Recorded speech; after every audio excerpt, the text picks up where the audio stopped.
जय हिंद स्टूडेंट्स, कैसे हैं आप सभी लोग। अब कंप्लीट पॉलिटी जो है वो आप लोग पढ़ोगे, इंडियन कॉन्स्टिट्यूशन जो है वो आप लोग पढ़ोगे मात्र 99 रुपीज में। कंप्लीट जो आपसे पॉलिटी जिन स्टूडेंट्स की जो है वो कंप्लीट नहीं हो पा रही है तो उनको अब टेंशन लेने की जरूरत नहीं है। Jha sir academy for IAS ने गेम जो है वो बदल दिया है। बहुत ही अफोर्डेबल फीस में जो है वो आपको पूरी तैयारी करवाई जाएगी। पूरा इंडियन कॉन्स्टिट्यूशन, पूरी पॉलिटी जो हम लोग को देखने को मिलती है, भारतीय राज्य व्यवस्था कंप्लीट जो है वो आपकी जो है वो करवाई जाएगी इंग्लिश और हिंदी दोनों में, मात्र 99 रुपए में। पूरे वीडियो लेक्चर्स मिलेंगे, 50 घंटे से ज्यादा के वीडियो लेक्चर्स और प्रॉपर पीडीएफ, हर एक टॉपिक की और टॉपिक वाइज पूरी चीजें करवाई गई हैं कोर्स में। तो बिना देरी किए कोर्स को ले लीजिए। मात्र 100 स्टूडेंट्स के लिए ये फीस 99 रुपीज हमने जो है वो रखी है। आज के आज अपने आप को जो है वो एनरोल कर दीजिए। और एक और चीज मैं आपको बता दूं, इस कोर्स को पूरा कवर करने के बाद आपको पॉलिटी कहीं और से नहीं पढ़नी है। और उसका सबूत मैं आपको बता देता हूं कि अभी जो लेटेस्ट एग्जाम हुआ है बीपीएससी का, एमपीपीएससी का, यूपीपीएससी का, वो अभी लेटेस्ट वाले, उसमें हमारे ही पॉलिटी के कोर्स से पूरे क्वेश्चंस आए। और अगर आप यूपीएससी सिविल सर्विसेज की तैयारी कर रहे हो तो उस कोर्स के अंदर मेंस, यूपीएससी मेंस के पॉइंट ऑफ व्यू से भी प्रॉपर अंडरस्टैंडिंग जो है आपको प्रोवाइड की जाएगी। तो ये कोर्स कंप्लीट फुल फ्लेज है आपके लिए। आज के आज अपने आप को एनरोल करो। ये जो स्क्रीन पे नंबर दिया है, इस नंबर पर भी आप व्हाट्सएप करके एनरोल कर सकते हो। तो happy Makar Sankranti to everyone. 13 जनवरी 2024 के करंट अफेयर्स को हम लोग जो है वो कवर अप करने वाले हैं। और आज की क्लास में तो मैं आप लोग को क्या ही बताऊं, आज तो इतना बिजी शेड्यूल था मेरा कि जो अभी हमने जो है वो एक कोर्स जो है वो मतलब कोर्स का ऑफर जो है वो रिलीज किया था पॉलिटी का 99 वाला। मतलब ये मान के चलिए कि मतलब कुछ घंटों में जो है वो पूरा खत्म हो गया, फिनिश हो गया। और अभी भी इतने सारे स्टूडेंट जो है वो डिमांड कर रहे हैं। अभी मैंने ईमेल जो है वो डाला हुआ है कि वो ऑफर जो है वो दोबारा से रीएक्टिवेट किया जाए, तो देखते हैं उनका रिप्लाई आ जाता है तो हम लोग को और सीट जो है वो मिल जाएंगी उस ऑफर के अंदर। चलिए, तो फर्स्ट ऑफ ऑल ये करंट अफेयर्स का लेक्चर है, इंग्लिश हिंदी दोनों में ये लेक्चर कवर किया जाता है। और जितने भी आपके गवर्नमेंट एग्जामिनेशन है वो सभी के सभी क्लियर होंगे। और सभी के सभी एग्जामिनेशन में जो करंट अफेयर्स आएंगे वो हमारे द्वारा प्रोवाइड की गई क्लासेस से ही आएंगे, क्योंकि हम हर एक चीज कवर अप करते हैं। And I am thankful to all of you कि आपने जो है वो इस सेशन को जो है वो ज्वाइन किया। और ये मेरे बारे में कुछ इन्फॉर्मेशन जो है वो दी गई है, आप गूगल पे भी सर्च कर सकते हैं मेरे बारे में। मेरा नाम कमलाक्ष झा है और मेरा एक मोटो होता है कि जो भी मैं पढ़ाऊंगा वही एग्जाम में आएगा, क्योंकि मैं हर एक चीज जो है वो आप लोग की कवर अप कराता हूँ A to Z। बाकी आप लोग को हमारे कंप्लीट जनरल स्टडीज के कोर्स को ज्वाइन करना है तो आप ज्वाइन कर सकते हो। ये पूरी डिटेल जो है वो उसमें दी हुई है और इस नंबर पर आप व्हाट्सएप करके इन्फॉर्मेशन ले सकते हो।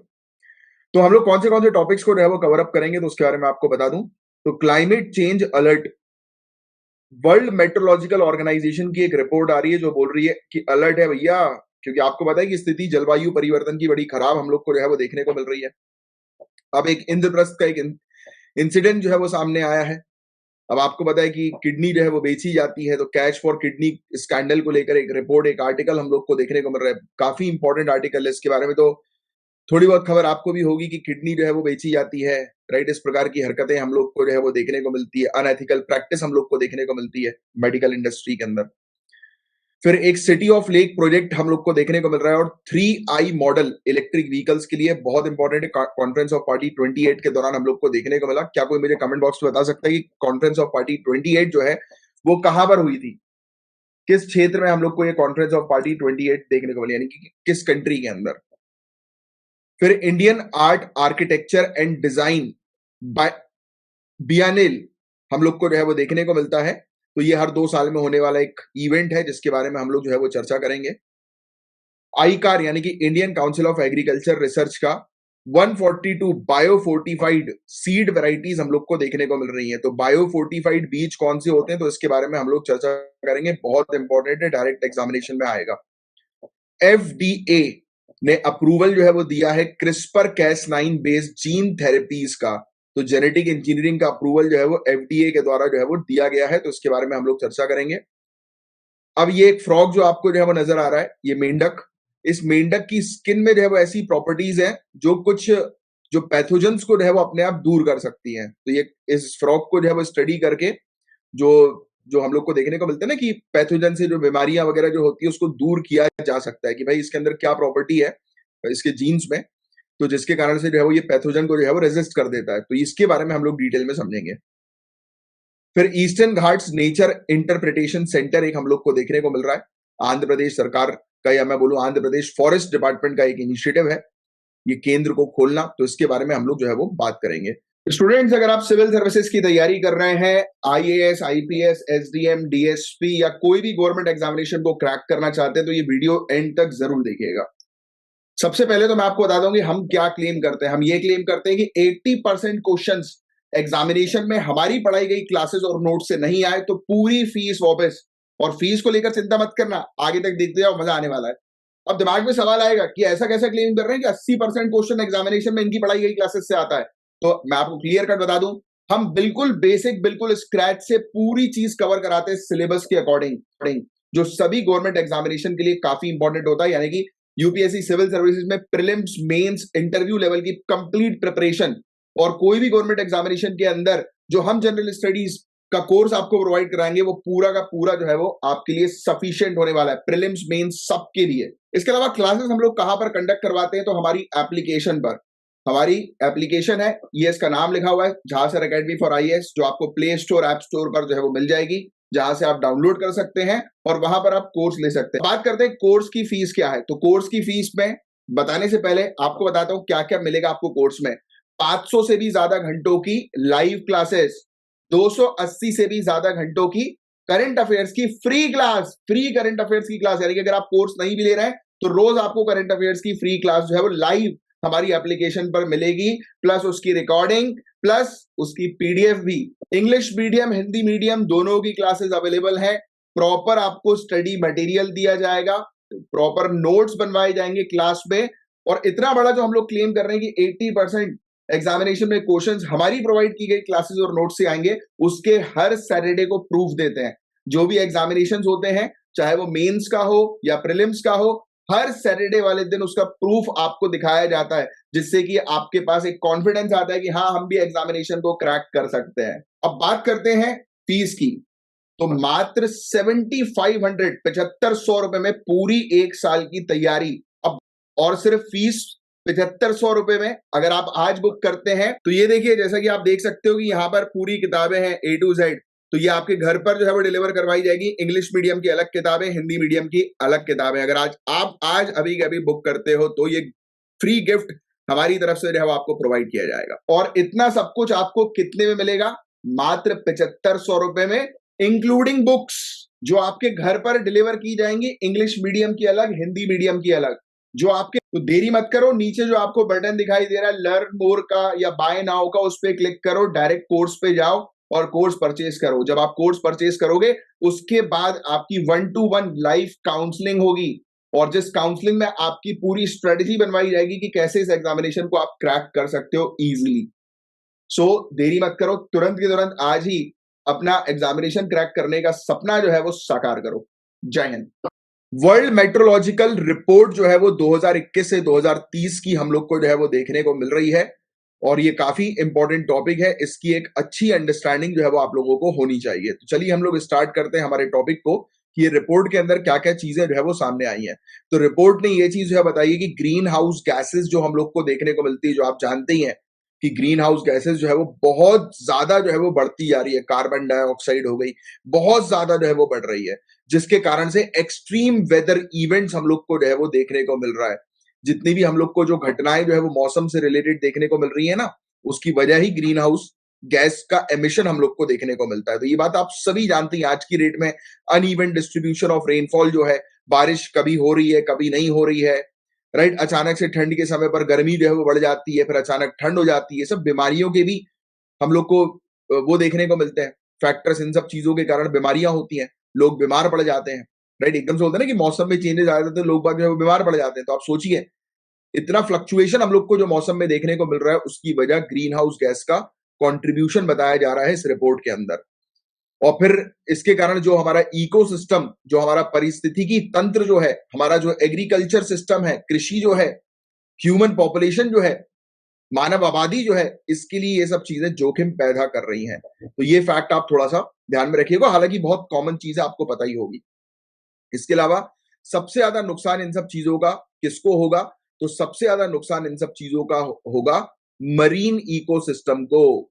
जो समुद्री परिस्थितिकी तंत्र जो हम लोग को देखने को मिलता है उसको सबसे ज्यादा नुकसान होगा। मैंने आपको एनवायरमेंट की क्लास में काफी डिटेल में पढ़ाया हुआ है कि किस प्रकार से हल्का सा भी टेम्परेचर का जो डिफरेंस होता है वो मरीन लाइफ को जो है वो डेंजर में ले आता है। जो समुद्र में जो एक्वेटिक लाइफ जो हम लोग को देखने को मिलती है ना, समुद्र में जो भी प्रजातियां रहती हैं उनमें हल्का सा भी टेम्परेचर का चेंज उनके लिए नुकसानदायक हो जाता है, प्रजातियां मर जाती है। जैसे अगर किसी के घर पे एक्वेरियम होगा तो आपको पता है जब एक्वेरियम का पानी जब चेंज किया जाता है तो सबसे पहले तो मछलियों को पुराने पानी में रखा जाता है, फिर जब नया पानी जब भरा जाता है तब उसमें पुराने पानी को थोड़ा सा और ऐड किया जाता है और टेम्परेचर लेवल को मैच किया जाता है, क्योंकि हल्का सा भी टेम्परेचर लेवल या उनके एक्वेटिक जो स्पीसीज है उनका जो पूरा पर्यावरण उनका जो एनवायरमेंट है उसमें हल्का सा भी अगर चेंज आता है ना तो वो मर जाते हैं।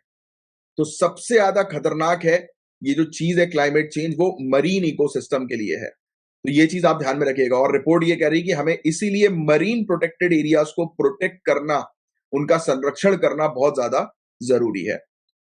फिर इसके अलावा आज की डेट में देखो मरीन हीट वेव्स जो है वो बढ़ती जा रही है, समुद्री जीवन के लिए जो काफी ज्यादा खतरनाक है। समुद्री ताप तरंग, समुद्री हीट वेव्स, राइट, समुद्र के ऊपर जो हीट वेव्स जो हम लोग को देखने को मिल रही हैं, राइट, इसके कारण फिशरीज पर इंपैक्ट पड़ेगा। और अगर मत्स्य पालन पर इंपैक्ट पड़ेगा तो कंट्री की इकोनॉमी पर भी इंपैक्ट पड़ेगा। ये फैक्ट भी आप इस प्रकार से ध्यान में रखिएगा, क्योंकि ये रिलेशन आपको सिविल सर्विसेज के लिए ध्यान में रखना है। फिर कोस्टल कम्युनिटीज, राइट, कोस्ट में रहने वाली अब जो भी लोग हैं भाई, काफी सारे लोगों की आजीविका जुड़ी हुई है फिशरीज से। तो अगर फिशरीज को खतरा होगा, फिशेस को खतरा होगा, एक्वेटिक लाइफ को खतरा होगा, तो कहीं ना कहीं लोगों की पॉकेट को भी खतरा होगा, आजीविका जो है वो उसमें नुकसान होगा।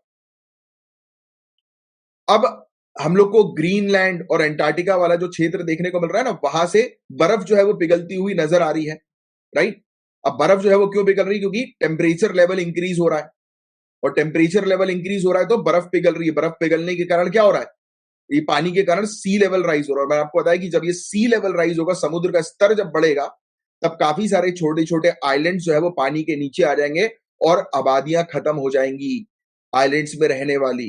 तो आइलैंड्स जो है वो सबसे ज्यादा खतरे में है, मरीन इकोसिस्टम सबसे ज्यादा खतरे में है। तो ये सब रिपोर्ट बता रहा है। रिपोर्ट ये बोल रहा है इन सब चीजों के कारण ग्लोफ आ सकता है। अब ये जो ग्लोफ जो है ना, ये आपको ध्यान में रखना है, ग्लेशियल लेक आउटबर्स्ट फ्लड। ये टॉपिक मैं पहले भी आपको पढ़ा जो है वो चुका हूं, इसको ग्लोफ ही याद रखिएगा हिंदी में भी, ग्लेशियल लेक आउटबर्स्ट फ्लड। जो ग्लेशियर जो हम लोग को देखने को मिलते हैं ना, वो जब पिघलते हैं तो इतनी तेजी से पिघलते हैं कि बाढ़ आ जाती है।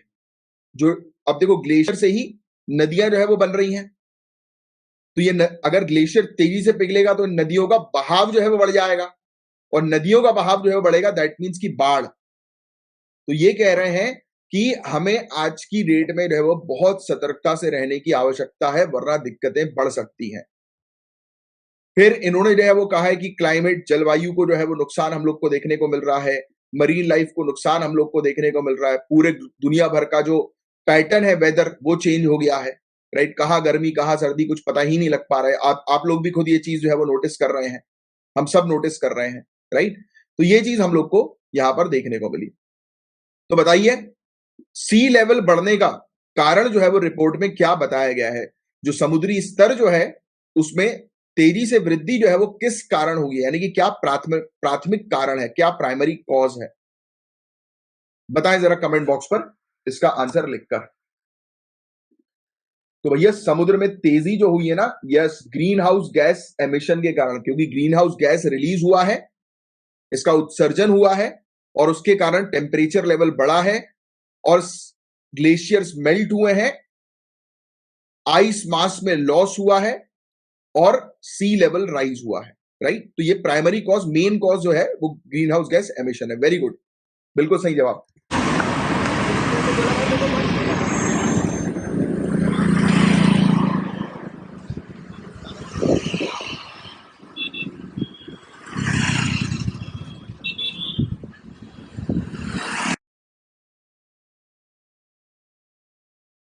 11 जनवरी 2024 से जो हमने अभियान शुरू किया था कि आपकी दी हुई फीस का एक हिस्सा वेलफेयर एक्टिविटी में जाएगा, क्योंकि शिक्षा के साथ साथ दुआएं भी बहुत ज्यादा जरूरी है, और जहां शिक्षा और दुआ एक साथ मिल जाती है तो सफलता पक्की होती है। तो Jha sir academy for IAS को ज्वाइन करिए और ये दुआ आप सभी लोगों के लिए है। जय हिंद। आपने कई बार जो है वो सुना होगा, किसी के पास आईफोन रहता है तो लोग मजाक में बोलते हैं क्यों किडनी बेच दी क्या? क्योंकि आपको पता है मजाक मजाक में भी जो कई बार बातें जो होती हैं वो कहीं ना कहीं उसके पीछे सच्चाई भी होती है। तो ये बात बिल्कुल सही है कि किडनी का बिजनेस होता है, ट्रैफिकिंग, ह्यूमन ट्रैफिकिंग होती है। एक जॉन अब्राहम की पिक्चर थी, मुझे उसका नाम याद नहीं आ रहा है, मेरे ख्याल से शायद रॉकी हैंडसम। उस मूवी में इस चीज को बताया हुआ है। छोटे छोटे बच्चों को किडनैप कर लिया है। तो जो बच्चे जो गायब होते हैं ना, जो महिला गायब होती है, या कई बार काफी सारे लोग लापता की रिपोर्ट लिखवाते हैं, उनका बंदा जिंदगी भर मिलता ही नहीं है, क्योंकि उसको कहीं से किडनैप करके उसके पूरे ऑर्गन जो है वो निकाल के बेच दिए जाते हैं। बॉडी के अंदर आंखें, किडनी, राइट, ये सब चीजें, हार्ट ट्रांसप्लांटेशन होता है, ब्रेन, रिसर्च वगैरह के पर्पस के लिए सबका बिजनेस हो रहा है भैया, सबका बिजनेस। तो बोलते हैं कि लोग बाग लोगों को किडनैप करवा के इस तरीके के बिजनेस में इन्वॉल्व रहते हैं। तो सोचिए कितना बड़ा क्राइम है ये ह्यूमन ट्रैफिकिंग का। आने वाले समय के आप लोग ऑफिसर्स बनेंगे तो आपको जो है वो इन सब चीजों को कंट्रोल करना बहुत ज्यादा जरूरी है। तो आप जानते ही ये चीज, कैश फॉर किडनी, प्राथमिकता उन लोग को दी जाती है। अगर किसी को किडनी की रिक्वायरमेंट है तो भाई पैसा दोगे तो आपका जो ट्रांसप्लांटेशन जो है किडनी का करवा दिया जाएगा। नहीं है पैसा तो भाड़ में जाओ, वेट करो। इसलिए मेहनत इतनी करो इस एग्जाम को क्वालिफाई करने के लिए। कोई भी, जिस भी गवर्नमेंट एग्जाम की तैयारी करना चाह रहे हो, मेहनत इतनी करो कि अपने पास दो चीजें कभी नहीं आनी चाहिए। एक तो गरीबी, और दूसरी जो चीज है लाचारता। लाचार व्यक्ति कौन होता है? जिसके हाथ में पावर नहीं होती। ये एग्जाम एक ऐसा है जो आपको पावर प्रोवाइड कराएगा। और पावर और पैसा, ये दोनों चीजें मिल जाती है ना, तो इंसान कुछ भी कर सकता है अपनी लाइफ में। तो you have to become powerful, और ये एग्जाम आपको पावरफुल बना देगा कि आपकी फैमिली की तरफ कोई उंगली उठा के नहीं देख सकता, उंगली नहीं उठा सकता, आंख उठा के नहीं देख सकता। दिस इज वेरी इंपॉर्टेंट, क्योंकि जिसके पास पैसा नहीं है, जिसके पास पावर नहीं है, वो वेटिंग लिस्ट में ही खड़ा मिलेगा। तो इसलिए it is very important for you कि अपने आप को जो है वो पावरफुल बनाओ। तो ऑर्गन ट्रांसप्लांटेशन क्या है? अंग प्रत्यारोपण जो है वो क्या है? तो ऑर्गन ट्रांसप्लांटेशन एक मेडिकल प्रोसीजर, एक चिकित्सा प्रक्रिया, प्रॉपर डेफिनेशन है जो आपको ध्यान में रखनी है, जिसमें ऑर्गन या फिर टिश्यू, देखो ऑर्गन ट्रांसप्लांटेशन नॉर्मल शब्दों में मैं अगर आपको बता के चले जाऊं कि हाँ भैया एक एक व्यक्ति के ऑर्गन निकाले और दूसरे में लगा दी, that is organ transplantation, simple हो गया। बट ऐसा आपको एग्जाम में लिखना नहीं है। इसलिए आपको प्रॉपर डेफिनेशन पता होनी चाहिए कि ऑर्गन ट्रांसप्लांटेशन एक मेडिकल प्रोसीजर है, जहां पर एक ऑर्गन या फिर एक टिश्यू रिमूव किया जाता है एक व्यक्ति यानी कि डोनर की बॉडी से, और ट्रांसप्लांट किया जाता है रेसिपिएंट की बॉडी में यानी कि दूसरे पर्सन की बॉडी में। कि ये एक चिकित्सा प्रक्रिया है जहां एक अंग को एक व्यक्ति जिसको दाता बोलते हैं उससे हटा दिया जाता है और किसी दूसरे व्यक्ति के, जिसको प्राप्त करता हम लोग बोलते हैं, उसकी बॉडी में लगाया जाता है, राइट, प्रत्यारोपित किया जाता है। लगाया भी नहीं, प्रत्यारोपित आप बोलेंगे। इसमें डैमेज या फिर फेलिंग ऑर्गन को रिप्लेस किया जाता है, क्षतिग्रस्त या असफल अंग को बदला जाता है दूसरे व्यक्ति का। ऐसा लिखना है आपको आंसर। क्या होता है कि जनरली लोग सिंपल शब्दों में जो है वो सुनकर समझ तो जाते हैं, बट कभी कभी जब मेंस में लिखने की बारी आती है ना, तो आप अगर ऐसे लिख दोगे ना, एक ऑर्गन को एक व्यक्ति से दूसरे व्यक्ति में शिफ्ट कर दो, उसको ऑर्गन ट्रांसप्लांटेशन बोलते हैं, फाड़ के फेंक दी जाएगी copy. You have to be professional. आप जब कोई आपकी कॉपी पढ़े तो दिखना चाहिए हाँ एक प्रोफेशनल पढ़ा लिखा व्यक्ति जो है वो इस आंसर को लिख रहा है या लिख रही है। तो ये डेफिनेशन ध्यान में रखना। कॉमन ऑर्गन्स क्या क्या ट्रांसप्लांट किए जाते हैं? Kidney, heart, liver, lungs, pancreas. फिर इसके अलावा क्या आपको पता है कि ये रीनल ट्रांसप्लांट किसको कहते हैं?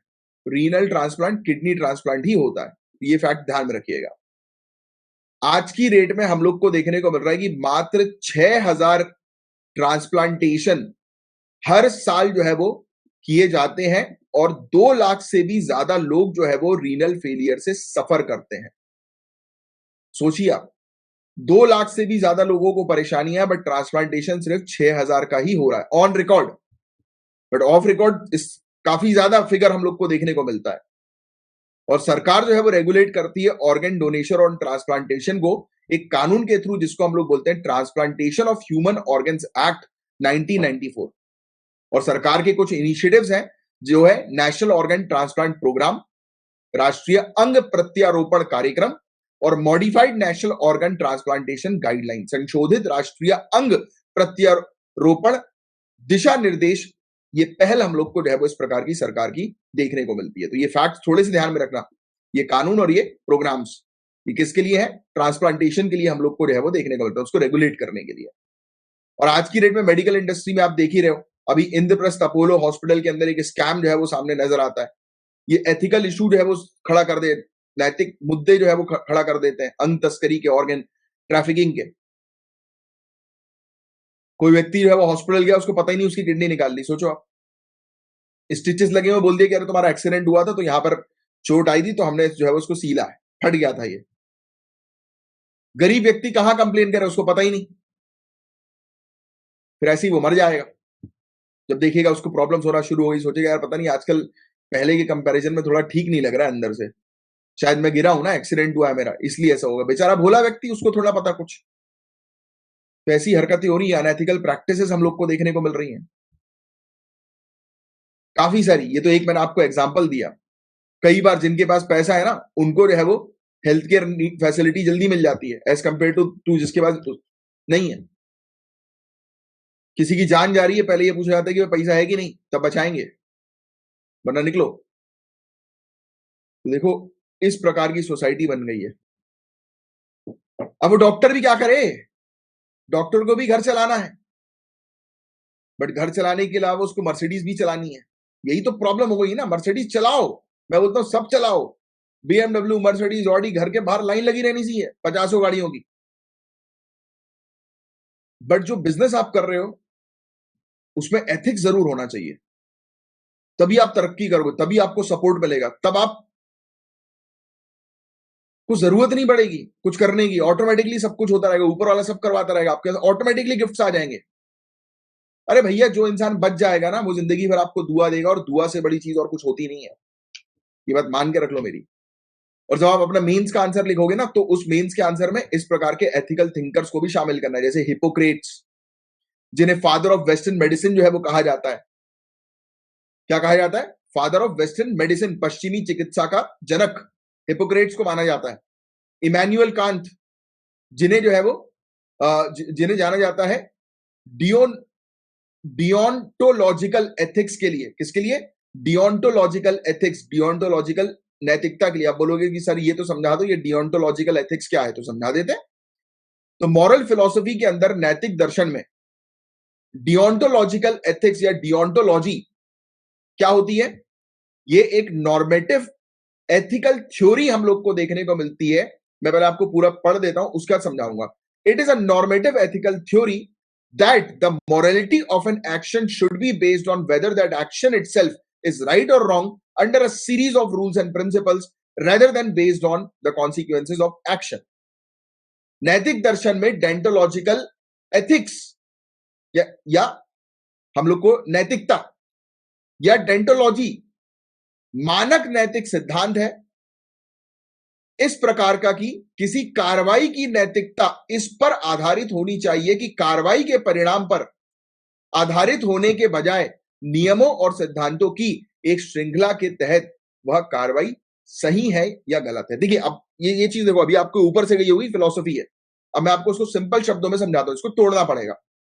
देखो, पहली चीज, आपने सही किया है या गलत किया है, आपने सही किया है या गलत किया है, वो किस चीज के ऊपर आधारित होना चाहिए? रूल्स और प्रिंसिपल्स के ऊपर आधारित होना चाहिए, रेदर देन एक्शंस के ऊपर आधारित। फॉर एग्जाम्पल, सामने वाले ने आपको मार दिया, आप पलट के उसको मार दोगे, ये सही है? एक्शन के ऊपर आपने रिस्पॉन्ड किया, क्या ये सही? नहीं। रूल्स, लॉज क्या कहता है? लॉज ये कहता है कि आप उसकी कंप्लेन करोगे। आप एक डिस्ट्रिक्ट कलेक्टर हो, आईएएस ऑफिसर हो, राइट, बड़े पद के अधिकारी आप हो, तो सामने वाले के ऊपर आप क्या अपने पद को जो है वो थोपोगे, डराओगे, धमकाओगे? नहीं, आप लॉ एंड ऑर्डर के अकॉर्डिंग काम। आपके पास कोई व्यक्ति आया, बोला कि यार लो इस पर सिग्नेचर कर दो, उसके बदले में मैं तुम्हें 100 करोड़ रुपए जो है वो दूंगा, मुझे ये लैंड अलॉट करवा दो, सरकारी जमीन, तो मैं 100 करोड़ रुपए दूंगा। आपको तो लग रहा है हाँ यार मजा आ रहा है, लाओ कर देते हैं, 100 करोड़ तो मिलेगा। बट नहीं, आपको चलना है रूल्स और रेगुलेशन के ऊपर आधार पे। आपको जरूरत है पैसों की, माना, ठीक है, मान लेते आपको आपके फैमिली में जो है वो बहुत ज्यादा मेडिकल इशू जो है वो हो गया है, एंड आपको फॉरेन लेकर जाना है, यानी कि दूसरी कंट्री में लेकर जाना है ट्रीटमेंट करवाने के लिए अपने फैमिली के सदस्य को, बट आपके पास पैसा नहीं है, बट आपके पास पावर है, हाँ कलम है, सामने वाले ने आपको आपकी मजबूरी देखकर आपको करप्ट करने की कोशिश करी, हालांकि आप करप्टेड नहीं हो, बट आपकी सिचुएशन क्या बोल रही है कि अभी आपको पैसों की जरूरत है। तो वो जो एक्शन है, जो जरूरत है, उस आधार पर जो चीज आपने करी, उसको सही या गलत नहीं कहा जाएगा, या उसको आप सही या गलत में तोल नहीं सकते। सही या गलत हमेशा मॉरल्स और principles, rules, regulation, law and order के अकॉर्डिंग ही होना चाहिए। बातें समझ में आ रही है आपको? तो ये सब एथिक्स के अंदर पढ़ाया जाता है। This is very important topic. हम एथिक्स पढ़ेंगे तब और डिटेल में मैं आप लोग को बताऊंगा। फिर इसके अलावा हम लोग को जोसेफ ब्यूचेम और जेम्स चाइल्डर्स, ये दो लोग जो हैं, इन्होंने जो है वो 4 प्रिंसिपल जो है वो बायोमेडिकल एथिक्स के जो है वो लेकर आए। प्रिंसिपल ऑफ बायोमेडिकल एथिक्स, ये चीज थोड़ी सी ध्यान में रखें। जब आप मेंस का आंसर लिखते हो ना, तो आपको इन सब फिलोसोफर्स के नाम अगर लिख दोगे ना आप, वो हो जाएगा, डोंट वरी। हम जब जीएस पेपर 1 2 3 4 पढ़ते हैं ना, तो हम रिलेट करना शुरू करते हैं। जैसे अभी आज की डेट में जनरल स्टडीज की क्लास में आप एनवायरमेंट, ज्योग्राफी आपका अच्छे से हो चुका है, पॉलिटी, मॉडर्न इंडियन हिस्ट्री आपकी हो चुकी है, राइट? जिन लोग की नहीं हुई है कवर कर लो, रिकॉर्डेड लेक्चर्स वहां पर अवेलेबल है। तो फिर जब आप आज की डेट में एंशिएंट इंडियन हिस्ट्री जब पढ़ते हो, जो हम पढ़ रहे हैं, जैसे अभी जो हमारा जो टॉपिक चल रहा है करेंटली, एंशिएंट और मेडिवल इंडियन हिस्ट्री का चल रहा है, तो उसमें हम रिलेट कर पा रहे हैं मॉडर्न से, उसमें हम रिलेट कर पा रहे हैं ज्योग्राफी से। क्यों? क्योंकि हमने वो पढ़ लिया। फिर जब आप जीएस पेपर 4 एथिक्स जब पढ़ोगे, तब आप रिलेट करोगे एक आंसर के अंदर। अच्छा हाँ, उनका भी आइडिया लिख देता हूं यार मैं। ये गेम है सिविल सर्विसेज का, मेंस का। ये गेम अगर आप सीख लोगे ना, तो आपको, आपके लिए सिलेक्शन बहुत इजी हो जाएगा। इट्स ऑल अबाउट एक आंसर के अंदर हर एक चीज होनी चाहिए प्रॉपर, और वही चीज मैं सिखाता हूं। जिसने सीख ली तरीके से, वो जीतेगा ही जीतेगा। बताइए भैया, क्वेश्चन का करेक्ट आंसर बताएं।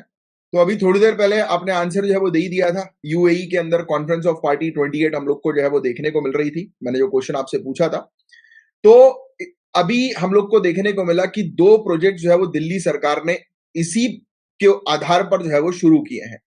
तो दिल्ली सरकार ने सिटी ऑफ लेक्स प्रोजेक्ट जो है वो शुरू किया है, और एक और 3I मॉडल इलेक्ट्रिक व्हीकल्स के लिए शुरू किया है। 3I में 3 आई है। कौन से आई है? इंक्लूजन, इंसेंटिवाइजेशन और इनोवेशन। हिंदी मीडियम के स्टूडेंट्स भी ये 3I ध्यान में रखिएगा। इंक्लूजन यानी कि समावेशन, इसको इंक्लूजन ब्रैकेट में लिख लेना आप लोग जब नोट्स बनाओगे। इंसेंटिवाइजेशन यानी कि प्रोत्साहन, और इनोवेशन यानी कि नवाचार। तो ये इलेक्ट्रिक व्हीकल्स के 3 मॉडल्स है। देखो इस मॉडल के नाम से समझ में आ रहा है, इलेक्ट्रिक व्हीकल्स को इंक्लूड करो, शामिल करो, समावेशन, इंक्लूजन करो, ज्यादा से ज्यादा लोग इसको अडॉप्ट करें। सेकंड, इंसेंटिवाइजेशन, कंपनीज को इंसेंटिव दो कि वो ज्यादा से ज्यादा मैन्युफैक्चर करें इलेक्ट्रिक व्हीकल्स को। R&D, रिसर्च एंड डेवलपमेंट पर खर्चा करो, जिससे कि नया नया इनोवेशन आए, नए नए स्टार्टअप्स को जो है आजमाओ इनोवेशन के लिए। तो ये 3I इलेक्ट्रिक व्हीकल्स का मॉडल है। अब सिटी ऑफ लेक्स प्रोजेक्ट जो है वो किसके लिए? कि जो दिल्ली सरकार ने ये बोला कि जितनी भी वाटर बॉडी, जैसे कि लेक्स वगैरह है, झील वगैरह है, ये खराब हो गई, इन्हें ठीक करना है। Rejuvenation, eco tourism opportunities create करेंगे। लेक के आसपास लोग आते हैं ना, अब लेक के आसपास हमें देखने को मिलता है चौपाटी वगैरह भी लग जाती है, हॉकर्स कॉर्नर जिसको हम लोग बोलते हैं ना, कि लोग वहां पर जाकर खाते पीते हैं, बिजनेस होता है, टूरिज्म होता है, लोग आकर घूमते हैं, राइट? तो ये चीज हम लोग को देखने को मिल रही थी। तो ये लेक्स को ठीक करने के लिए सिटी ऑफ लेक्स प्रोजेक्ट, और इलेक्ट्रिक व्हीकल्स के लिए 3I मॉडल। तो ये 2 प्रोजेक्ट्स हम लोग को देखने को मिल रहा है। तो समझ में आ गया सिटी ऑफ लेक्स प्रोजेक्ट जो है वो क्या है, मुझे आप लोग को बताने की जरूरत नहीं है। इसका ऑब्जेक्टिव यही है कि ग्राउंड वाटर लेवल को जो है वो 2 मीटर तक इंक्रीज करना। ये फैक्ट एक बस थोड़ा सा ध्यान में रखना। जो भूजल जो है ना, उसको 2 मीटर तक जो है वो उसमें वृद्धि करवाना, और वृद्धि हुई भी है। 3i मॉडल इलेक्ट्रिक व्हीकल्स के लिए क्या है तो मैंने आपको बता ही दिया।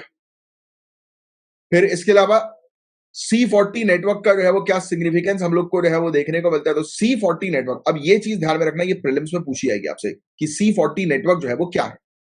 ये एक ग्लोबल नेटवर्क है। लगभग दुनिया की जो लीडिंग सिटीज है, दुनिया के जो प्रमुख शहर हैं, उनके जो मेयर जो होते हैं ना, शहर का एक मेयर होता है, तो शहर के जो मेयर हैं उनका ग्रुप या उनका नेटवर्क, जिससे कि ये आपस में एक दूसरे के साथ बातचीत कर सकें, बातचीत करके जो है ये सोल्यूशन पे आ सकें कि कैसे जलवायु परिवर्तन को रोका जाए, क्लाइमेट है वो कैसे कंट्रोल किया जाए। तो ये कोलैबोरेशन और कोऑर्डिनेशन का प्रयास हम लोग को देखने को मिल रहा है सिटीज के लिए, स्पेशली सिटीज को बेटर बनाने के लिए। तो ये C40 नेटवर्क याद रखना, मेयर्स का नेटवर्क है कोऑर्डिनेशन के लिए, कि सभी मेयर, दुनिया की जो प्रमुख शहर हैं उनके सभी मेयर्स एक जगह पर बैठे और डिस्कशन करें। तो ये चीज हमने देखी। और सिटी ऑफ लेक प्रोजेक्ट से फायदा जो है वो क्या होगा, तो भाई आप लेक्स को अगर ठीक करोगे तो ये नेचुरल कूलिंग सिस्टम के तौर पर काम करेगा, कूल करती है ना। बट भाई लेक के आसपास से निकलते हो ठंडक लगती है, थोड़ी अच्छा लगता है। मैं जहां पर रहता हूं, यहाँ पर शाहपुरा में, यहीं पर नजदीक में एक लेक है। अभी कुछ समय पहले वहां से निकलते थे बड़ी बदबू आती थी, अभी थोड़ा उन्होंने ठीक कर दिया है, राइट। धीरे धीरे इंप्रूवमेंट होते हैं चीजों को। वहां पे बढ़िया पार्क है, वहां पे हॉकर्स है, लोग आते हैं शाम में टाइम स्पेंड करते हैं, राइट। पर आप लोग के लिए नहीं है ये सब टाइम वाइम स्पेंड करने की बात, ध्यान में रखो। मतलब बोलो कि यार वो सर ने सिखाया वो पार्क में जाके टाइम स्पेंड करना, सुबह जाओ जॉगिंग करो, क्योंकि यही चीज आपको लबासना में सिखाई जाएगी। क्या है LBSNAA? Lal Bahadur Shastri National Academy of Administration. सुबह उठाया जाएगा, सुबह उठो 4:30-5 बजे जॉगिंग पे जाओ। टहलने के लिए नहीं है आप लोग के लिए पार्क, आप टहलने वाले लोग नहीं हो। तो टहल लेना रिटायरमेंट के बाद अपने, जहां टहलना है, या फॉरेन कंट्री में जाना।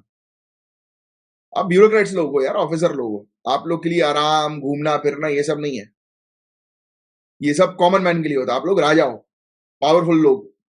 पावरफुल लोगों के लिए घूमना फिरना नहीं होता, फालतू लोगों के लिए होता है कि चलो घूमने चलें। ये फालतू लोग बोलते हैं। You guys are aristocrat, bureaucrat. आपको बोलना है चलो सीएम बंगलो चलें, that should be your approach, कि लेट्स गो टू पीएमओ, वहां बैठ के मीटिंग है हमारी। कोई बोले कहाँ जा रहे हो, जिंदगी में अपने आप को ऐसा बना लो कि कोई बोले कहाँ जा रहे हो तो PMO, I have a meeting in PMO after 30 minutes. या फिर बोलो 2 आवर्स, 2 घंटे बाद, 3 घंटे बाद मीटिंग है पीएमओ में। कहाँ बैठे हो? अपने शहर में बैठे हो, दिल्ली से दूर। फिर भी बोल रहे हो 3 घंटे बाद मीटिंग है, दैट मीन्स कि आपके लिए फ्लाइट बुक्ड है। इतना इंपॉर्टेंट बनाना है आपको अपने आप को, तभी तो तैयारी कर रहे हो, तभी तो ये पढ़ रहे हो, मेहनत कर रहे हो। बताइए क्या होगा इसका करेक्ट आंसर? बहुत इजी क्वेश्चन पूछ लिया मैंने। 3i मॉडल याद हो जाना चाहिए अभी तक तो, इंक्लूजन, इंसेंटिवाइजेशन और इनोवेशन।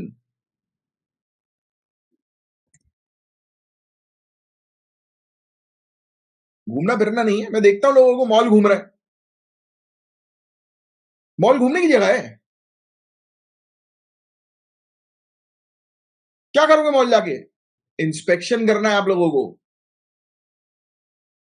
मॉल जा रहे हैं टू इंस्पेक्ट। आपके फैमिली वालों को घूमने दो। फैमिली वालों से बोलो कि जाओ मेरे लिए कपड़े ले आओ, साइज तो आप लोग को पता ही है, नहीं तो ले लो, वार्डरोब से निकाल लो एक शर्ट, जाओ लेके आओ। आप लोग को इन सब चीजों पे काम नहीं करना है, आपको काम करना है अपनी चीजों पे। अलग मजा, राजा को अलग चीजों में आना चाहिए। जहां आपको मजा आने लगा ना उल्टी, मतलब इस तरीके की चीजों में, एडमिनिस्ट्रेटिव चीजों में, उस समय आपका रास्ता क्लियर है एग्जाम क्रैक करने का। वो मजा लाना जरूरी है, अंदर से आपको फील कराना जरूरी है।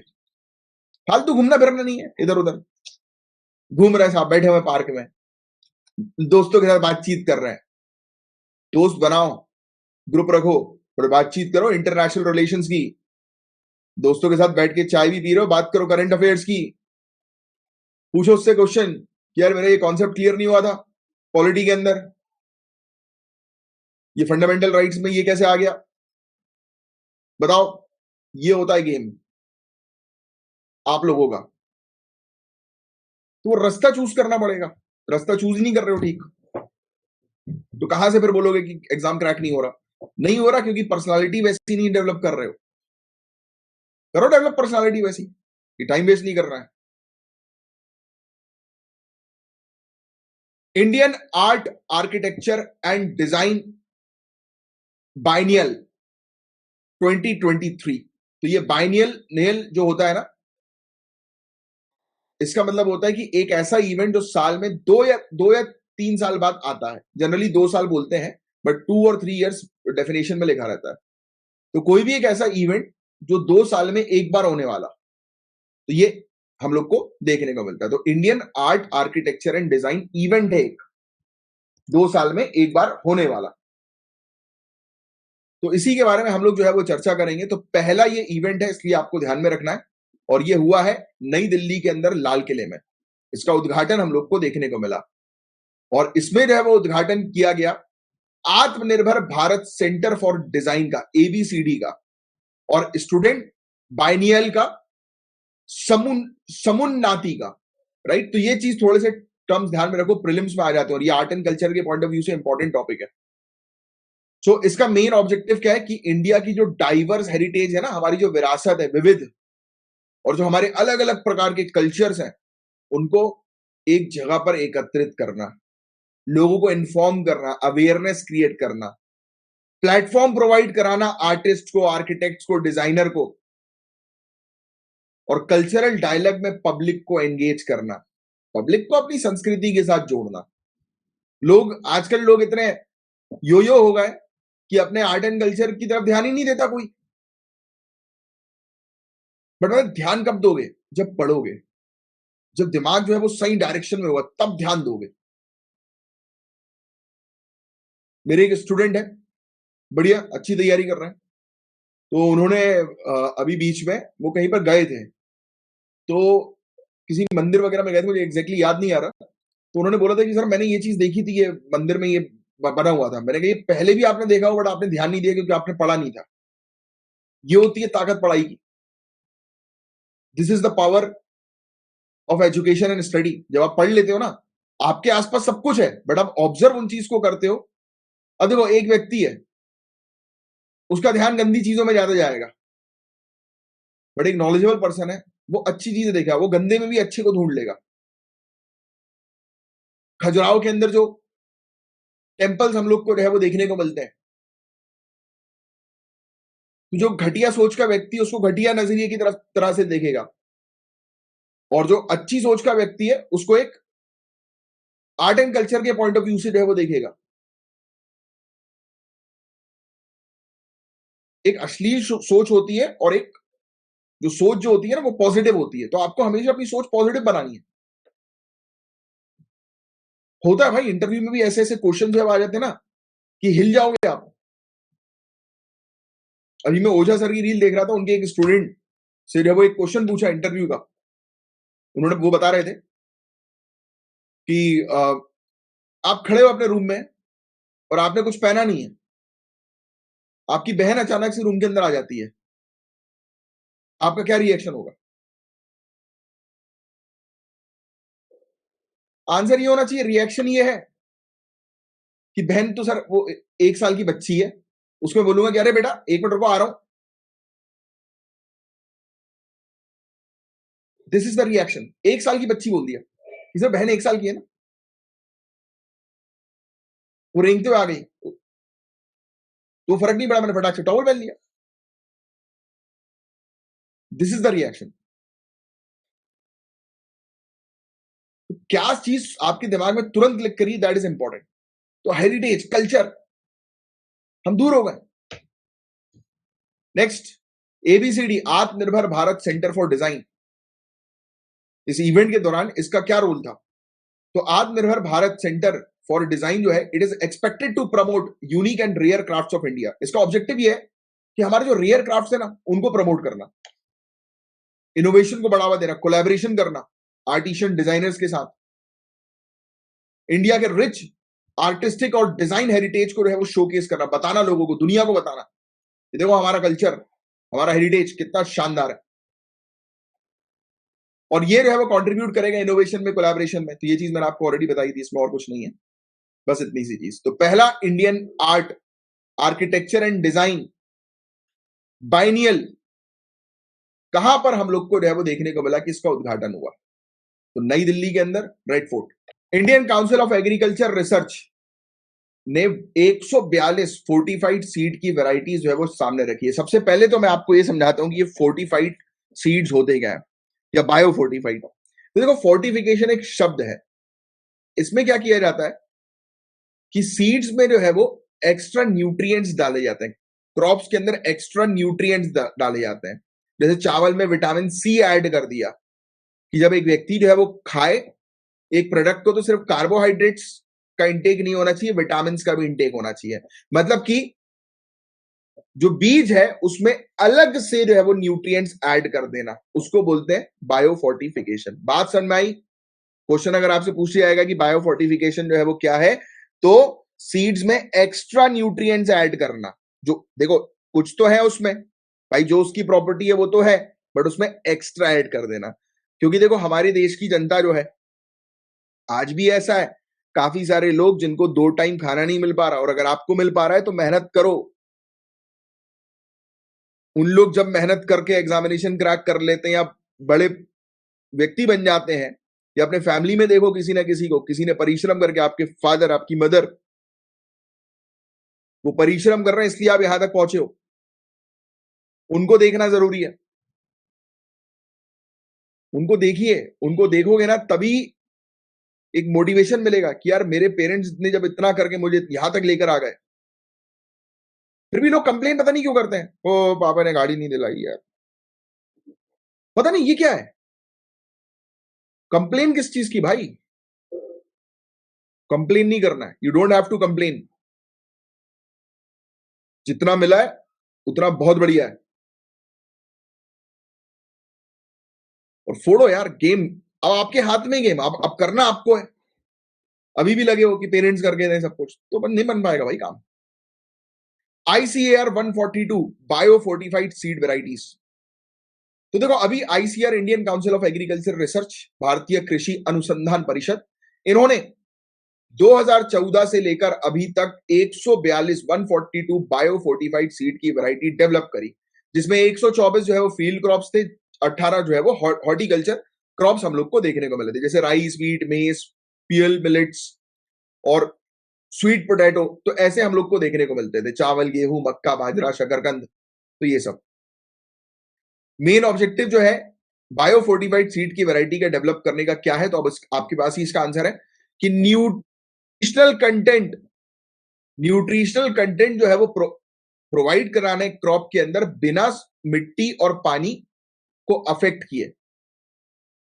ये वैरायटी डेवलप करी है ICAR ने, और इक्वल या बेटर ईल्ड इसकी हमें, इसकी यानी कि जो आप देखेंगे ना, खपत बोलते हैं ना, क्या बोलते हैं, पैदावार, ईल्ड, और भी अच्छी हम लोग को जो है वो देखने को मिलेगी as compare to normal variety.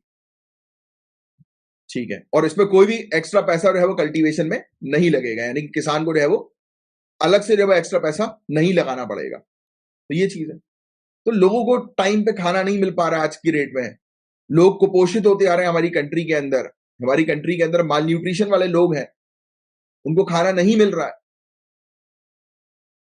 तो उनके लिए बेसिकली ये स्कीम्स पर हम फोकस कर रहे हैं कि मिड डे मील स्कीम में अगर बच्चों को एक टाइम खाना मिल जाए, कुक्ड मील मिल रहा है, तो उसको प्रॉपर न्यूट्रिशन मिल जाए। वैसे तो है मिड डे मील में एक क्लॉज बच्चों के लिए तो है, बट जो राशन शॉप्स के अंदर जो चावल डिस्ट्रीब्यूट होते हैं, तो हम कोशिश कर रहे हैं कि फोर्टिफाइड चावल डिस्ट्रीब्यूट हो।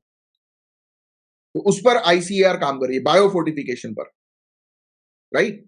ये चीज ध्यान में रखो। मैं हर, आप बोलते हो कि अरे यार सर, आप किसी भी टॉपिक के अंदर जो है थोड़ा ज्ञान देने लगते हो। हाँ, मैं देता हूं, क्योंकि आपके लिए जरूरी है। करंट अफेयर्स की क्लास क्या है?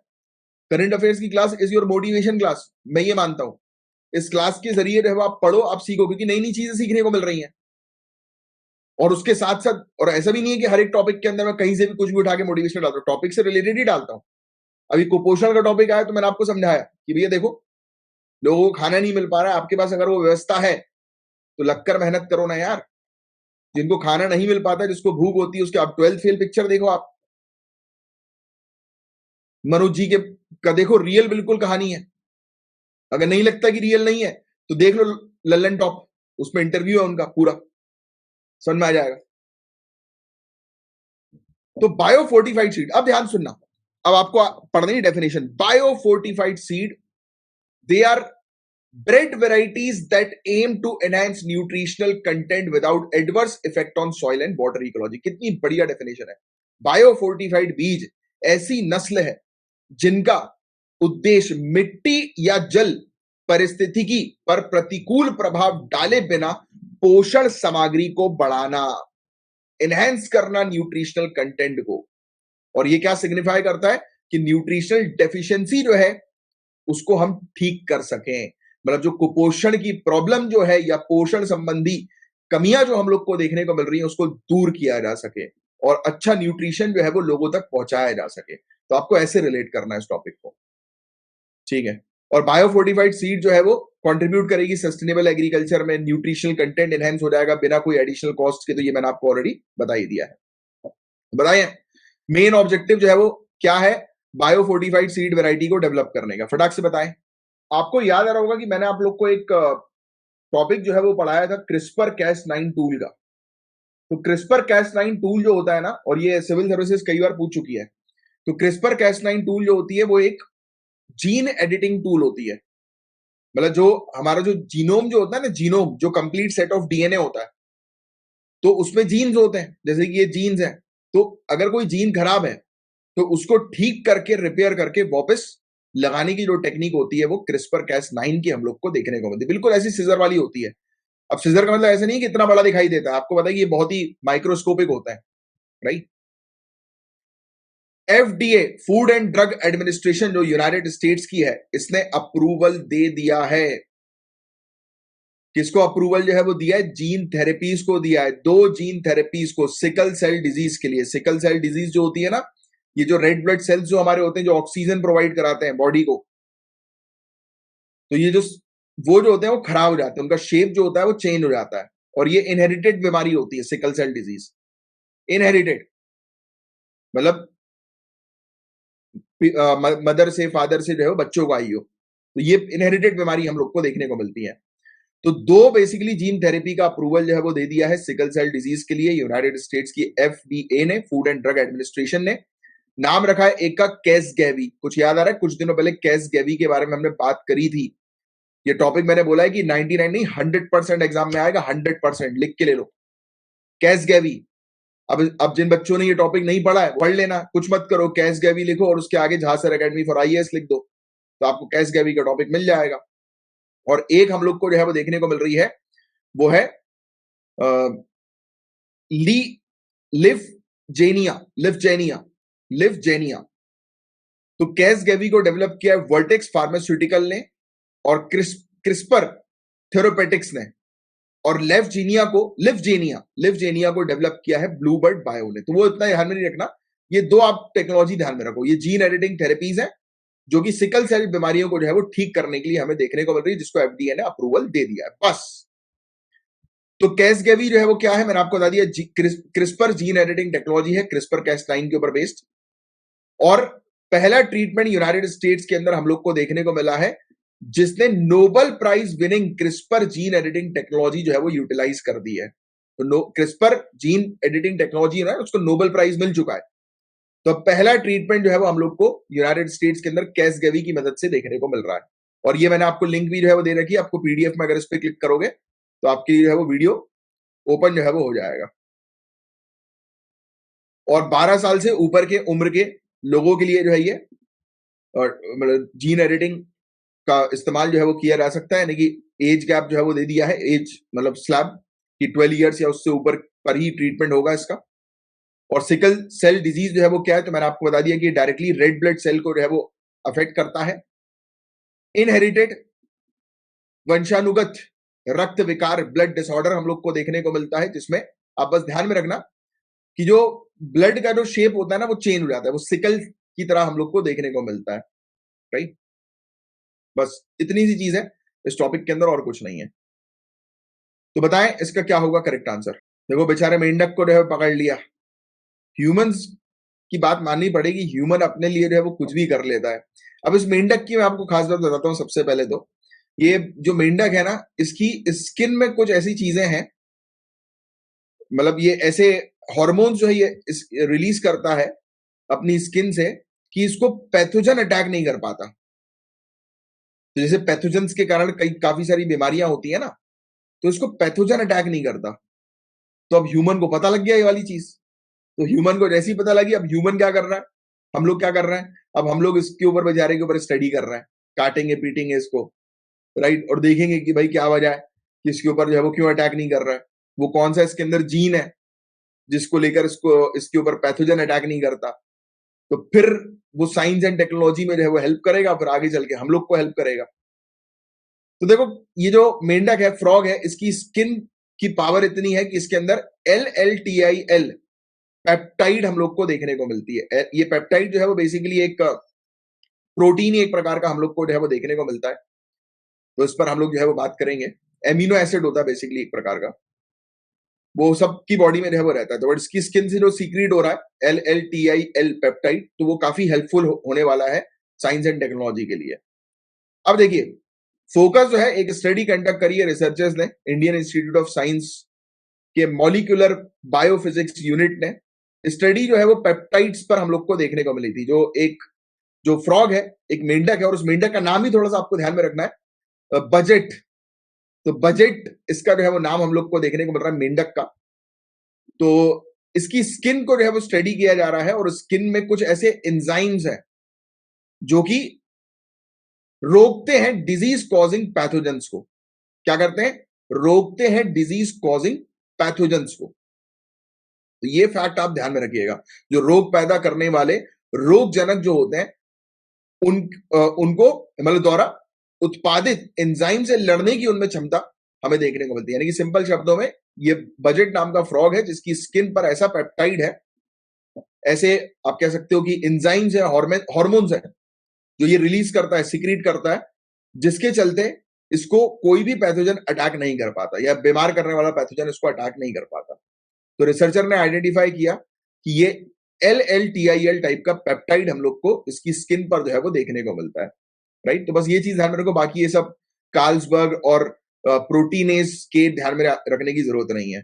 ये दो की मेन एंजाइम हम लोग को देखने को मिलते हैं, जो उसमें पाए गए हैं, तो वो उतना इंपॉर्टेंट नहीं, फिर भी ध्यान में रखना चाहो तो रख लो कि इसके अंदर दो एंजाइम्स है, राइट। अब कार्ल्सबर्ग बियर नहीं, तो मतलब बोलो कार्ल्सबर्ग बियर, कार्ल्सबर्ग बियर ही दिमाग का आ रहा है। तो कार्ल्सबर्ग और प्रोटीनेज, राइट, ये चीज आगे की जो है वो चर्चा करें। बाकी इसके अंदर और कुछ नहीं है, बस आप जितना मैंने भी आपको बताया उतना जो है वो ध्यान में रखिएगा। ये जो फ्रॉग है, ये इसका साइंटिफिक नेम स्टेट PSC वगैरह शायद पूछ सकती है, तो लैपिडो बेट्राचस लाविस, तो ये इसका साइंटिफिक नेम हम लोग को देखने को मिल रहा है। ये बेसिकली कहाँ का है, तो साउथ अमेरिका में रहने वाला ये प्रजाति हम लोग को मेंढक की देखने को मिलती है, और इसकी स्किन से जो है वो क्या निकल रहा है, तो आप ये LLTIL ध्यान में रखिएगा बस। Eastern Ghats nature interpretation centre, इसके बारे में हम लोग जो है वो चर्चा करेंगे। तो बताया जा रहा है कि अब क्वेश्चन ये आपसे पूछा जा सकता है कि eastern Ghats nature interpretation centre कहां पर है, तो विशाखापट्टनम। तो ये एक प्रोजेक्ट है आंध्र प्रदेश फॉरेस्ट डिपार्टमेंट का, और ये कहां पर लोकेटेड है? अच्छा देखो, UPSC ये पूछेगी आपसे, स्टेट PSC ये पूछ सकती है जरूर कि ये कहां पर, ये केंद्र। UPSC शायद ना पूछे, बट UPSC ये जरूर पूछेगी, और वेरियस स्टेट PSC भी वैसे तो। और match the following, choose the correct pair में ऐसे क्वेश्चन आते हैं, आपसे डायरेक्ट क्वेश्चन है वो पूछा जाएगा कि बताइए कमला कोंडा वाइल्ड लाइफ सेंचुरी कहां पर है, कमला कोंडा वाइल्ड लाइफ सेंचुरी। तो आपको ध्यान में रखना है आंध्र प्रदेश, आंध्र प्रदेश के अंदर ये वाइल्ड लाइफ सेंचुरी है। तो यहीं पर ही ओपन इन्होंने किया, ये केंद्र, एक सेंटर ओपन जो है वो किया है, और ये सेंटर का मेन ऑब्जेक्टिव वही है कि ईस्टर्न घाट्स को प्रोटेक्ट करना, इतना डाइवर्स जो ईस्टर्न घाट का इकोसिस्टम है उसको प्रोटेक्ट करना, उसके बारे में अवेयरनेस जो है वो क्रिएट करना, बस दैट्स इट, और कुछ नहीं है इसके अंदर। नेचर इंटरप्रिटेशन सेंटर जो है वो कोलैबोरेशन है wild life artist, Illustrator, sculptors, architects, wild life biologist, translators, content creators का, ठीक है। कुछ रेयर एनिमल्स इस सेंचुरी में जो पाए जाते हैं, वो हम लोग को तेंदुआ देखने को मिलता है, इंडियन लेपर्ड, इंडियन पैंगोलिन हम लोग को देखने को मिलता है, फिर ट्री श्रू है, बार्किंग डियर है, जकाल हम लोग को, सियार हम लोग को देखने को मिलता है, रेयर स्नेक यहाँ पर रसल वाइपर जो है पाया जाता है। एक बर्ड हम लोग को देखने को मिलती है कि इंडियन गोल्डन ओरियोल, फिर इंडियन पी फोल भी हम लोग को देखने को मिलता है, राइट, ठीक है। कुकू भी एक हम लोग को देखने को मिलती है, बैंडेड बे कुकू। तो मेन ऑब्जेक्टिव ईस्टर्न घाट नेचर इंटरप्रिटेशन सेंटर जो विशाखापट्टनम आंध्र प्रदेश में, उसका क्या है? तो इमर्सिव एक्सपीरियंस ईस्टर्न घाट इकोसिस्टम को प्रोवाइड करवाना, तो ये इसका मेन ऑब्जेक्टिव हम लोग को देखने को मिलता है। तो guys that's it for today and I am thankful to all of you कि आप इतनी देर तक जो है वो बने रहे लाइव क्लासेस के दौरान। और जिन भी स्टूडेंट्स को लाइव क्लासेस ज्वाइन करनी है, आप टेलीग्राम ग्रुप ज्वाइन कर लो, वहां पर लिंक जो है वो शेयर कर दी जाती है। चलिए अब हम लोग मिलेंगे कल की क्लास में, तब तक के लिए bye bye, take care, have a great day ahead, जय हिंद। किसी को कुछ कहना है तो आप प्लीज बोल सकते हो, किसी को कुछ बात करनी है तो बताइए।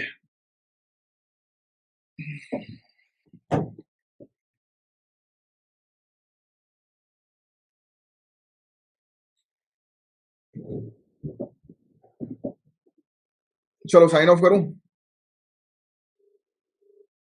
चलिए मिलते हैं, जय हिंद। स्टूडेंट्स, अगर आप सिविल सर्विसेज की तैयारी कर रहे हैं, आईएएस, आईपीएस, एसडीएम, डीएसपी या कोई भी गवर्नमेंट एग्जामिनेशन को क्रैक करना चाहते हैं, तो ये वीडियो एंड तक जरूर देखिएगा। सबसे पहले तो मैं आपको बता दूं कि हम क्या क्लेम करते हैं। हम ये क्लेम करते हैं कि 80% क्वेश्चंस एग्जामिनेशन में हमारी पढ़ाई गई क्लासेस और नोट से नहीं आए तो पूरी फीस वापस। और फीस को लेकर चिंता मत करना, आगे तक देखते जाओ, मजा आने वाला है। अब दिमाग में सवाल आएगा कि ऐसा कैसा क्लेम कर रहे हैं कि 80% क्वेश्चन एग्जामिनेशन में इनकी पढ़ाई गई क्लासेस से आता है। तो मैं आपको क्लियर कट बता दूं, हम बिल्कुल बेसिक, बिल्कुल स्क्रैच से पूरी चीज कवर कराते हैं सिलेबस के अकॉर्डिंग, जो सभी गवर्नमेंट एग्जामिनेशन के लिए काफी इंपॉर्टेंट होता है। यानी कि यूपीएससी सिविल सर्विसेज में प्रीलिम्स, मेंस, इंटरव्यू लेवल की कंप्लीट प्रिपरेशन, और कोई भी गवर्नमेंट एग्जामिनेशन के अंदर जो हम जनरल स्टडीज का कोर्स आपको प्रोवाइड कराएंगे, वो पूरा का पूरा जो है वो आपके लिए सफिशिएंट होने वाला है, प्रीलिम्स, मेंस सबके लिए। इसके अलावा क्लासेस हम लोग कहां पर कंडक्ट करवाते हैं, तो हमारी एप्लीकेशन पर। हमारी एप्लीकेशन है, ये इसका नाम लिखा हुआ है, झांसर एकेडमी फॉर आईएएस, जो आपको प्ले स्टोर, ऐप स्टोर पर जो है वो मिल जाएगी, जहां से आप डाउनलोड कर सकते हैं और वहां पर आप कोर्स ले सकते हैं। बात करते हैं कोर्स की फीस क्या है। तो कोर्स की फीस में बताने से पहले आपको बताता हूं क्या क्या मिलेगा आपको कोर्स में।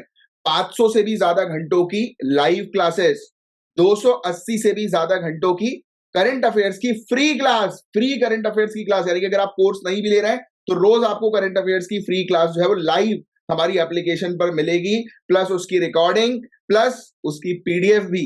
इंग्लिश मीडियम, हिंदी मीडियम दोनों की क्लासेस अवेलेबल है। प्रॉपर आपको स्टडी मटेरियल दिया जाएगा, प्रॉपर नोट्स बनवाए जाएंगे क्लास में। और इतना बड़ा जो हम लोग क्लेम कर रहे हैं कि 80% एग्जामिनेशन में क्वेश्चंस हमारी प्रोवाइड की गई क्लासेस और नोट से आएंगे, उसके हर सैटरडे को प्रूफ देते हैं। जो भी एग्जामिनेशंस होते हैं, चाहे वो मेंस का हो या प्रीलिम्स का हो, हर सैटरडे वाले दिन उसका प्रूफ आपको दिखाया जाता है, जिससे कि आपके पास एक कॉन्फिडेंस आता है कि हाँ, हम भी एग्जामिनेशन को क्रैक कर सकते हैं। अब बात करते हैं फीस की। तो मात्र 7500, 7500 रुपए में पूरी एक साल की तैयारी। अब और सिर्फ फीस 7500 रुपए में अगर आप आज बुक करते हैं, तो ये देखिए, जैसा कि आप देख सकते हो कि यहाँ पर पूरी किताबें हैं A to Z। तो ये आपके घर पर जो है वो डिलीवर करवाई जाएगी। इंग्लिश मीडियम की अलग किताबें, हिंदी मीडियम की अलग किताबें। अगर आज अभी के अभी बुक करते हो तो ये फ्री गिफ्ट हमारी तरफ से जो है आपको प्रोवाइड किया जाएगा। और इतना सब कुछ आपको कितने में मिलेगा? मात्र 7500 रुपए में, इंक्लूडिंग बुक्स जो आपके घर पर डिलीवर की जाएंगी, इंग्लिश मीडियम की अलग, हिंदी मीडियम की अलग। जो आपके, तो देरी मत करो, नीचे जो आपको बटन दिखाई दे रहा है लर्न मोर का या बाय नाउ का, उस पर क्लिक करो, डायरेक्ट कोर्स पे जाओ और कोर्स परचेज करो। जब आप कोर्स परचेज करोगे, उसके बाद आपकी 1-to-1 लाइव काउंसलिंग होगी, और जिस काउंसलिंग में आपकी पूरी स्ट्रेटेजी बनवाई जाएगी कि कैसे इस एग्जामिनेशन को आप क्रैक कर सकते हो इजीली। सो देरी मत करो, तुरंत के तुरंत आज ही अपना एग्जामिनेशन क्रैक करने का सपना जो है वो साकार करो। जय हिंद।